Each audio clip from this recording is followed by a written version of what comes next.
Captured like a pet, the blue sky of Earth was burning. Massive alien ships covered the sun, and people ran in fear. Explosions shook the ground, buildings fell, and the sky was filled with screams. In the middle of this chaos stood a young woman. Strong, dirty, tired, but not afraid. Her name was Lyra Quinn, a 24-year-old ex-soldier. She didn't run. She fought, but she was only human. A strange humming sound came from above, and before she could aim her weapon, a blinding white light surrounded her. Her body froze. Her mind screamed, but her limbs refused to move. Then, darkness. Lyra opened her eyes slowly. The air was cold, too clean. She wasn't on Earth anymore. She was inside a glass cage. Around her were more cages filled with creatures of all kinds. Some cried, some growled. Some looked dead, but all were trapped. Where am I? She whispered. Outside the cage stood tall alien figures, their skin gray-blue, with glowing eyes and armor that shimmered like oil. One of them pointed at her and said in a deep voice, "Ah, a rare one, a human female, strong body, fiery spirit." Another alien laughed. "Perfect for a pet or a trophy." Lyra slammed her fists on the glass. "I'm not your damn pet," she shouted. They laughed louder. A few minutes later, she was taken to a large hall where strange alien nobles sat in a circle. It was an auction. Beings from different worlds placed bets, throwing glowing coins and speaking in unknown tongues. The announcer said, "And now, the highlight of today's auction, the last human warrior of Earth, untamed, fierce, pure."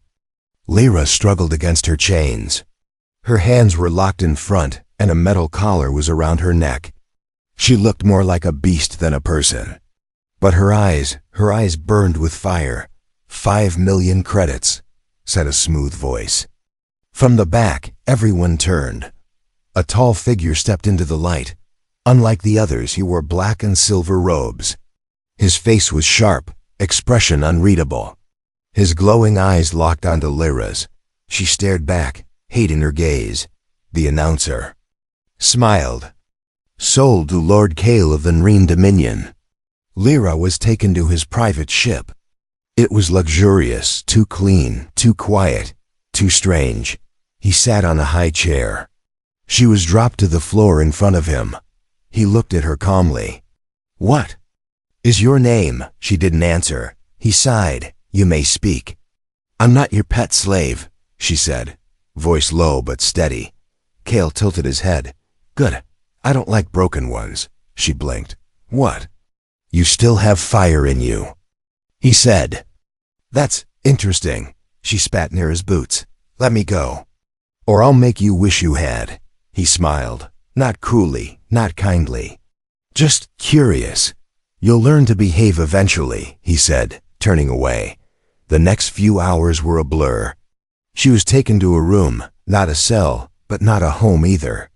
There was a soft bed, food, and strange music playing from the walls. She didn't eat. She didn't sleep. She waited. At night, she looked out the glass window of the ship. Stars passed by in silence. Earth was now just a memory. Her hands clenched. "They think I'm weak," she whispered. "They think I'm a pet." A tear slid down her cheek, not from fear, but anger. Kale entered her room later. "You haven't eaten," he said. She turned her back to him. He walked closer.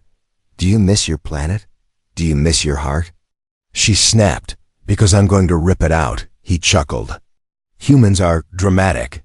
"I will kill you one day," she said, looking him in the eye. He crouched beside her. "We'll see." Then, without another word, he stood and walked away. Later that night, as she lay on the bed staring at the ceiling, her mind raced. She knew she couldn't stay passive. She needed to observe, learn, wait for the right moment. She whispered to herself. "They think they've caught a pet, but I'm the one who will bite." And somewhere deep in the ship, Kale smiled to himself. He had seen many slaves before. Many species, but humans. They were always different. Don't look into his eyes, someone had once told her. But no one warned her what would happen when he looked into hers. Lyra sat silently in the corner of her strange new room, thought it was too clean, too quiet. The bed was soft, but she slept on the floor. The food looked perfect, but she refused to eat it. Even the air smelled fake, like flowers that never touched soil. Nothing here felt real, except the eyes that watched her. There were no cameras, but she felt them, his eyes. Kale, the alien who owned her now, sat in the next room. Watching, waiting. He was no ordinary master. He didn't shout. He didn't beat her. He didn't even lock the door. But that made it worse, because Lyra knew he was testing her. She had seen him observing her like a scientist studies a wild animal. Every word, every silence, he noticed everything. And still, he spoke to her. Like she was important. Why? The next morning, Cal entered the room without warning. Lyra didn't move. She was sitting cross-legged on the floor, arms folded, eyes hard. You didn't sleep in the bed, he said, voice calm. She said nothing. You didn't eat either. Still no reply. Kale stepped closer. You are not in a prison, Lyra. This is a home. She laughed once dryly. For pets, maybe. He tilted his head, then act like one. Curl up, purr, be soft. She stood up slowly. Come closer, I'll show you soft right through your skull. Kale smirked. There it is again. The fire. You humans are strange creatures. I'm not a creature, she said. I'm a soldier. No, you were a soldier, he replied. Now you are. Something else, something more interesting. Kale turned and walked out. The door didn't lock. Lyra stood there, confused. Was this a trap? A trick? Or freedom? She stepped into the hallway. No guards, just soft lights, humming walls, and alien silence. Every step echoed like a warning. She wandered into a room that looked like a study. There were floating books, glowing screens, and strange machines humming quietly. But one screen caught her attention. It showed Earth, or what was left of it. Cities in flames. Oceans turned black. Satellites crashing down. She froze. Kale's voice came from behind her. Earth has fallen. But humanity hasn't. Lyra turned sharply. You did this? He walked forward. No, my empire did. You're not part of it? She asked. I am, and I'm not. She narrowed her eyes. That's not an answer. Kale looked at the Earth image. Do you know why humans are valuable? She didn't speak. He continued. Other species break. Humans bend. But you always return to shape, sometimes stronger. That's not a compliment, Lyra said. It's a warning, Kale replied. To the others. She stared at him.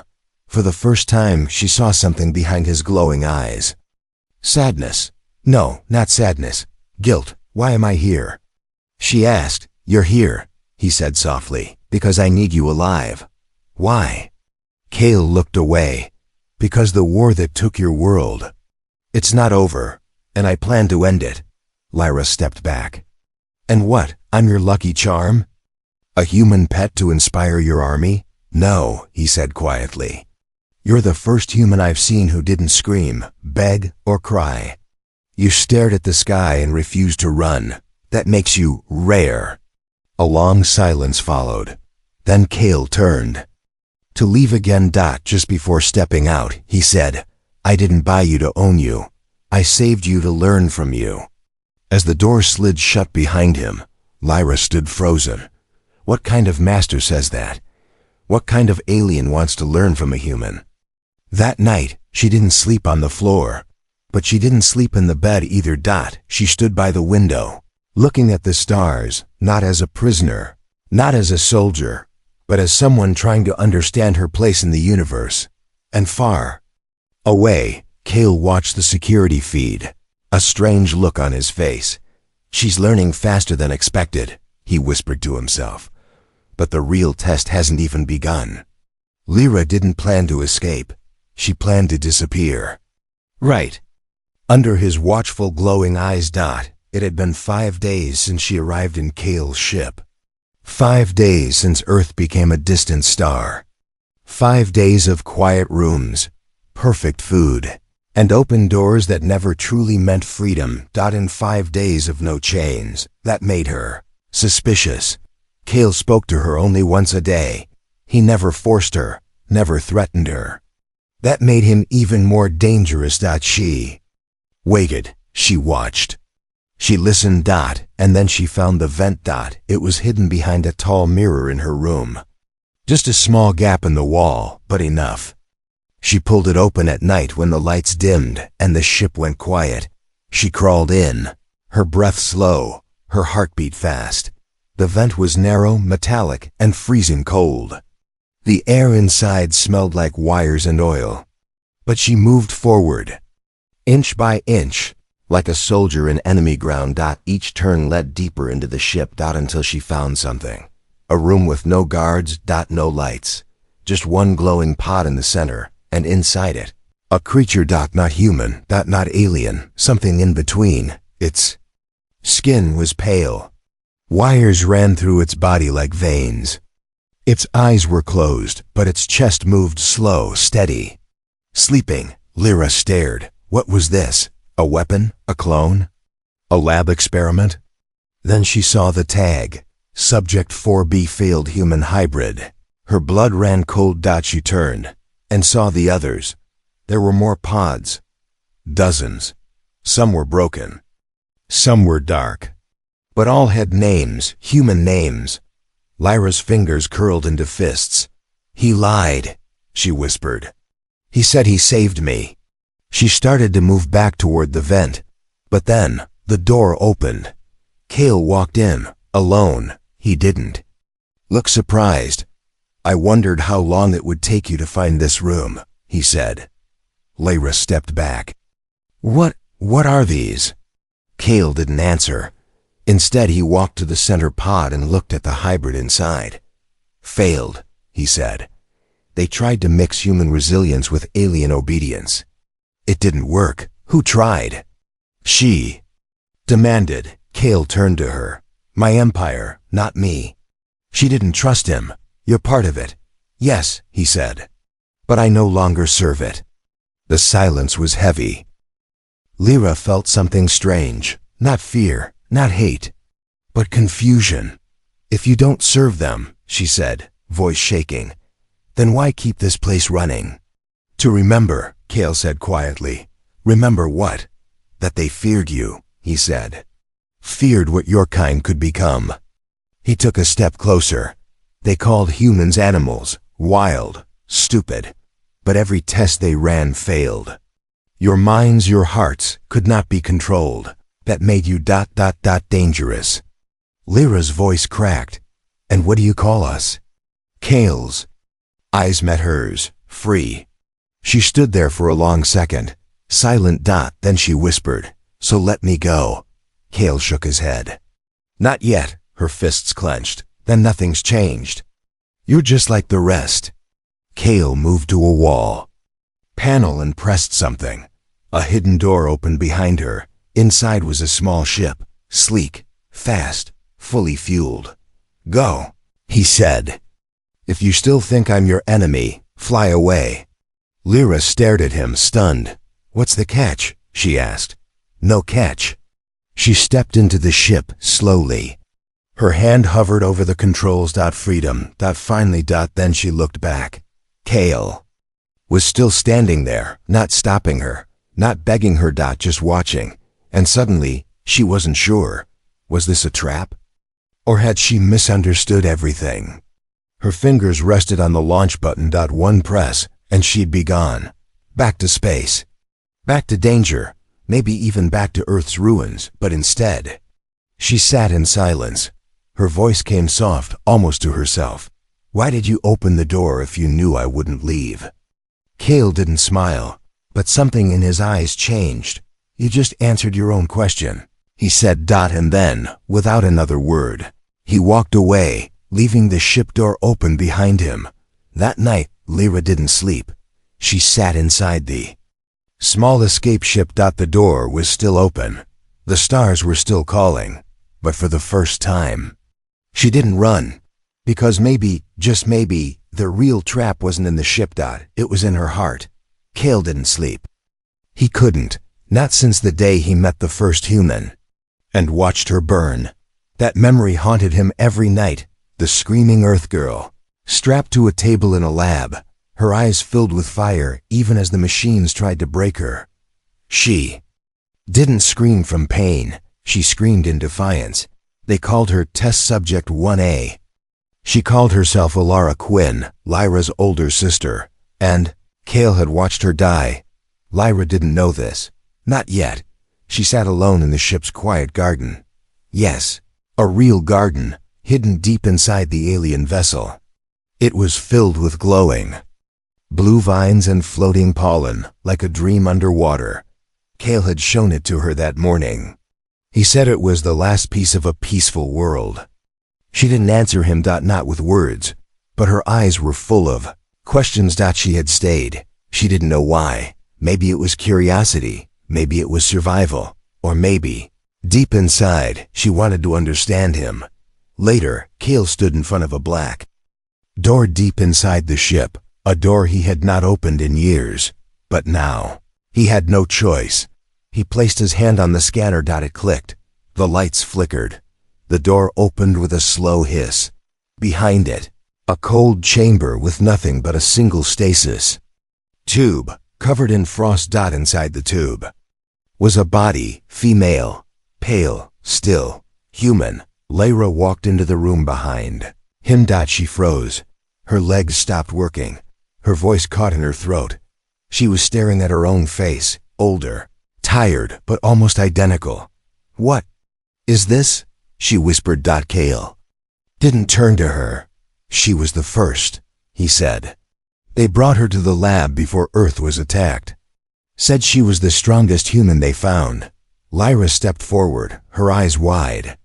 "That's my sister, Alara," Cale said softly. "I tried to save her. I failed." Lyra dropped to her knees. Memories came crashing down. The day Alara disappeared, the way their parents broke, the silence that followed. All this time, she thought Alara had died during the invasion, but no, she had been taken. Used. Broken. Lyra looked up at Cale. "Why show me this now?" Cale finally turned to face her. "Because you deserve the truth," he said, "and because she's not dead." Lyra's breath caught. "What?" "She's alive, trapped in a memory lock, frozen between time and death." He stepped closer to the tube. "The Empire locked her inside when she refused to obey. I kept her hidden." Lyra's hands trembled. "Then wake her. Now." Cale's eyes darkened. "If I do, the Empire will find us. Her DNA is coded to the alert system. So you're using her as a shield?" Lyra snapped. "No," he said. "I'm using my last chance." Lyra stood, fire in her eyes. "If you truly want my trust, then help me save her." Cale looked at her for a long moment. "Will you fight beside me?" he asked. "I'll fight for her," Lyra said. "And for every human you watched suffer." He nodded once. Slowly. Then he walked to the control panel. The room filled with warning lights. Alarms began to flash. Lyra's heart raced. Cale whispered, "There's no turning back now." The tube hissed open. Cold mist flooded the room. Alara's body shivered, then moved. Her fingers twitched. Her lips parted. Her eyes opened, and they were burning with the same fire Lyra carried in her own. "Lyra," she whispered. Tears rolled down Lyra's face. "I found you," she said, voice shaking. "I thought you were gone." "I never left," Alara said. "I was just waiting for the right time." Suddenly, the ship shook. A voice blared through the walls. "Empire signal locked. Hunter ships inbound." Cale's expression darkened. "They're coming." Lyra helped Alara stand. Alara looked at Cale. "Are you still with them?" He looked her in the eye. "No, I'm with you." And for the first time, the two sisters stood together, one with fire in her soul, the other with war in her blood. And behind them, a traitor alien with too many sins to erase, but one final chance to do the right thing. The sisters were together again. But peace wasn't part of the plan. Not when the enemy was already on its way. The ship's alarms screamed like dying animals. Red lights pulsed through every hallway. Empire ships inbound. 5 minutes until impact. Kale didn't flinch. Alara stood barefoot, barely awake from her years in stasis, but her eyes were focused, sharp. Her body shook, not from weakness, but from rage remembered. Lyra gripped her sister's arm. "Can you fight?" Alara didn't answer. She didn't need to. She was already moving. The command room was chaos. Screens flashed with enemy signals. 4 black ships, shaped like daggers, sliced through the void, heading straight for them. "They're not here to capture us," Kale said. "They're here to erase us." Lyra looked at him. "Then they'll fail." Kale opened a secret console.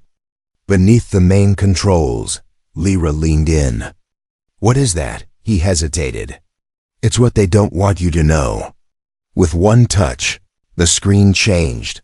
Thousands of dots appeared, spread across the galaxy. "Those are slave colonies," he said. "Some human, some not. All hidden, all controlled." Lyra's stomach turned. "This is your empire." Kale nodded slowly. "This is the truth." Alara stepped forward, her voice cold. "And this is what you protected?" Kale met her gaze. "Not anymore." For a moment, no one spoke. Then Lyra asked the question burning in her mind. "Why?"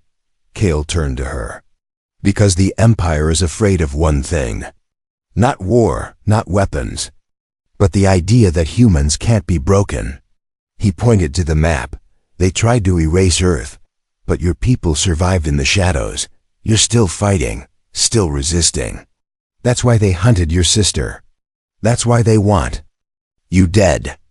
Ilara's fists clenched. Lyra whispered, "They want us erased. Not just from the galaxy, but from memory."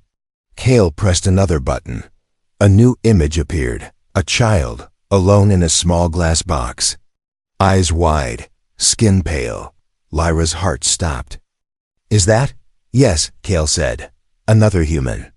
On a moon called Volcar 6. They started testing children now." Ilara's voice cracked. "They're building a weapon out of pain." Silence fell. Then Alara looked at Lyra. "No. More running," she said. Lyra nodded. "No more waiting." Kale stepped back. "You want war?" "No," Lyra said. "We want justice." Suddenly, the ship jolted hard. The lights flickered. Sparks burst from a ceiling panel. Impact. The first enemy ship had locked on. Kale shouted, "Shields up! Weapons online!" Lyra grabbed Ilara's hand. "You sure you're ready for this?" Alara smirked. "I was born for this." The next few minutes were chaos. Lasers hit the ship's hull. Enemy soldiers beamed aboard. Tall, armored creatures with hollow eyes and zero mercy. But they weren't ready for what waited inside. Lyra moved like a storm, fast, brutal, focused. Elar, moved like memory, graceful, deadly, burning. Kale fought too, not with rage, but with skill, precision, and regret in every move. Together, they pushed the invaders back. After the battle, bodies lay scattered. The ship was damaged, but alive. And so were they. Later, as they floated in space, Lyra sat with Kale in the war room. "You said there are others," she said. "Slaves, survivors." Kale nodded. "Scattered, hidden, waiting." Lyra looked at the map again. "Then we wake them up." Kale blinked. "All of them?" Alara walked in, bruised but smiling. "You woke me. Now it's our turn." They didn't just want revenge anymore. They wanted to burn the system, not from rage, but from purpose. Because this time, it wasn't just two sisters and one traitor alien. It was the beginning of something bigger. Something the Empire feared most. A human uprising.